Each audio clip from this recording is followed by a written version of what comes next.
സമാധാനവാദികളുടെ ഒരു വിപ്ലവം ആദ്യം ഉണ്ടാവും. അത് കേട്ടില്ലെന്നും കണ്ടില്ലെന്നും നടിച്ചാൽ പിന്നെ വരുന്നത് ഭ്രാന്തന്മാർ നയിക്കുന്ന വിപ്ലവമായിരിക്കും. ഇതിൽ ആദ്യം പറഞ്ഞ സമാധാനവാദികളുടെ വിപ്ലവമായിട്ടാണ് CJP അഥവാ കോക്രോച്ച് ജനതാ പാർട്ടിയെ എനിക്ക് തോന്നിയത്. എന്നാൽ രണ്ടാമത് പറഞ്ഞ ഭ്രാന്തന്മാർ നയിക്കുന്ന വിപ്ലവമുണ്ടല്ലോ, അതിന്റെ ഭീകരത എത്രത്തോളം ഉണ്ടെന്നറിയാനായിട്ട് ഞാൻ ഈ പറയാൻ പോകുന്ന ചിത്രം ഒന്ന് കണ്ടു നോക്കുക.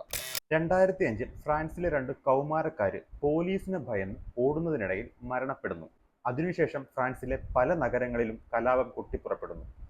കാറുകൾ കത്തുന്നു, പോലീസ് സ്റ്റേഷനുകൾ ആക്രമിക്കപ്പെടുന്നു. അങ്ങനെ ഒരു യുദ്ധ സമാനമായ അന്തരീക്ഷം തന്നെ അവിടെ ഉണ്ടാവുന്നു.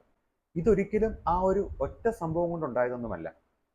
കാലാകാലങ്ങളായിട്ട് അവിടുത്തെ കുടിയേറ്റ മേഖലയിൽ ജീവിച്ചിരുന്ന മനുഷ്യന്മാർ നേരിട്ടുകൊണ്ടിരുന്ന ആ ഒരു അവഗണനയും അതുപോലെ തന്നെ തങ്ങളെ രണ്ടാം തരം പൗരന്മാരായിട്ട് കാണുന്നു എന്നൊരു തോന്നൽ ആൻഡ് പോലീസുമായിട്ടുണ്ടാകുന്ന നിരന്തരമുള്ള സംഘർഷങ്ങളും അങ്ങനെ എല്ലാം കൂടിച്ചേർന്ന് ഒരുമിച്ചൊരു പൊട്ടിത്തെറി സംഭവിച്ചതായിരുന്നു ഒന്ന്.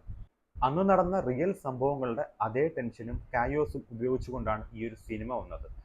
ലിറ്ററലി ഈ ഒരു സിനിമ നമ്മൾ കാണുമ്പോൾ ഒരു കലാപഭൂമിയിൽ നമ്മൾ ചെന്നെത്തിപ്പെട്ടാൽ എങ്ങനെയിരിക്കും ആ ഒരു തോന്നലായിരിക്കും കിട്ടുക. സിനിമയുടെ പേര് അഥീന എന്നാണ്, നെറ്റ്ഫ്ലിക്സിൽ അവൈലബിൾ ആണ്.